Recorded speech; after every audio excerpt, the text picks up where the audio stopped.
رزق میں برکت کا ایک بہت بڑا ذریعہ شکر ہے۔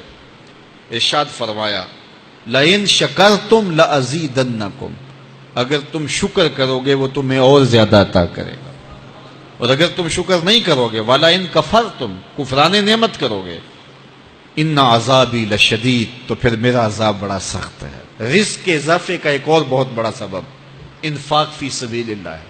اللہ فرماتا ہے جو تم خرچ کرتے ہو تو جو چیز تم نے نکال دی اس کی جگہ اللہ تمہیں اور عطا کر دیتا ہے۔ بعض کا ہمارا یہ ہوتا ہے کہ کوئی آدمی مالی بحران میں آ گیا تو وہ کرتا کیا ہے کہ جو راہ خدا میں دینے کا کھاتا تھا پہلے اسے کلوز کرتا ہے، یہ فلاں مدرسے کو دیتے ہو یہ بھی بند کر دو، یہ مسجد کو دیتے ہو یہ بھی بند کر دو، یہ فلاں غریب کو دیتے ہو یہ بھی بند کرو، حالات ٹائٹ ہو گئے ہیں۔ لیکن 5 گاڑیاں ہیں تو 2 گاڑیوں پہ گزارا کر لیا جائے، پیٹرول بچے، یہ نہیں ہو سکتا۔ گھر کے لچھن وہی ہیں، لیکن بند کہاں سے کیا؟ جہاں سے رزق آنا تھا۔ ہمیں تو یہ حکم دیا ہے جب رزق تنگ ہونے لگے صدقہ دے کے رب سے کاروبار کر لو، صدقے سے تمہارے رزق میں اضافہ ہوگا۔ یہ رب کا وعدہ ہے اور اللہ کے وعدے جھوٹے نہیں ہو سکتے۔ رزق کی برکت کا ایک اور بہت بڑا ذریعہ النکاح ہے۔ فرمایا اگر تم نکاح کرو گے، تم فقیر ہو وہ تمہیں غنی کر دے گا۔ لوگ کہتے ہیں بچہ پیروں پہ کھڑا ہو لے تو پھر نکاح کریں گے، اللہ کہتا ہے تم نکاح کرو ہم پیروں پہ کھڑا کر دیں گے۔ ہمارا فلسفہ اپنا ہے، اس کا حکم اپنا ہے۔ وہ کہتا ہے ابھی تو یہ اپنے لیے نہیں کماتا تو جو آئے گی اس کو کہاں سے کھلائے گا؟ میاں جس نے آنا ہے اس نے اپنا رزق لے کے آنا ہے۔ تو بچوں کی شادیاں کرو، اگر وہ جوان ہو گئے رزق نصیب ہوگا۔ اپنے اہل خانہ کو نماز کے حکم دینے سے رزق بڑھتا ہے، کیونکہ جو صبح کا وقت ہوتا ہے یہ رزق کے بٹنے کا وقت ہوتا ہے، اور جس گھر میں صبح کے وقت لوگ سوئے ہوئے ہوتے ہیں وہاں بے برکتیاں ہوتی ہیں۔ تو طلوع فجر سے لے کر کے طلوع آفتاب تک اپنی اولاد کو، بیوی کو، بچوں کو نہ سونے دیں۔ اس وقت رزق بٹنے کے لمحے ہوتے ہیں۔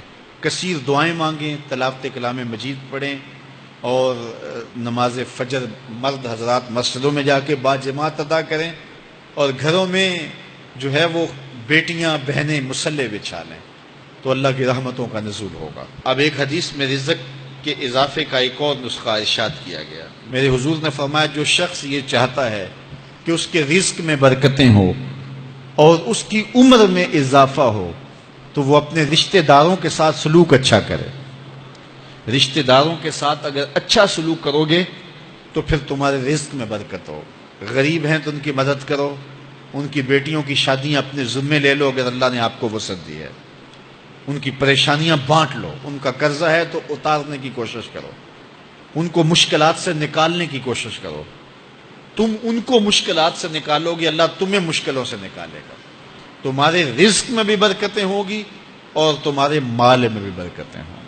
فرمایا بہتر صدقہ وہ ہے جو ناراض غریب رشتہ دار کو دیا جائے۔ اگر وہ پھنس گیا ہے، مجبور ہے، ناراض ہے، تو اس کو اگر دیں گے تمہارا نفس اس میں شامل نہیں ہوگا، تو یہ افضل صدقہ ہے جو ہر صورت میں قبول ہی قبول ہے۔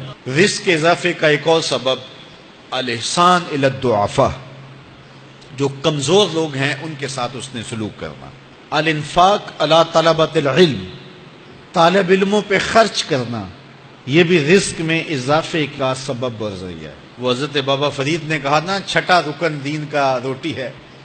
گھر میں کچھ نہ ہو تو پھر نہ نماز اور نہ ہی دیگر امور کی لذت آتی ہے، تو یہ رزق فراواں اور وسیع اور مبارک نصیب کر دے اللہ۔ تو اس کے لیے ایک اور وظیفہ میں دیتا ہوں، اور وہ یہ کہ مغرب کے بعد 21 مرتبہ سورۃ الکوثر پڑھ لیں، کثرت ہو جائے گی انشاءاللہ۔ اول خدوشی پڑھ لیں، 5-7 منٹ لگتے ہوں گے، تو سورہ کوثر 21 مرتبہ روزانہ مغرب کی نماز کے بعد پڑھیں، اور اگر بہت زیادہ مسائل ہیں تو ہر نماز کے بعد پڑھ لیں، تو انشاءاللہ آپ دیکھیں گے کہ گھر میں برکتیں اترتی محسوس ہوں گی، انوار کا نزول ہوتے محسوس کریں گے۔ تو یہ وہ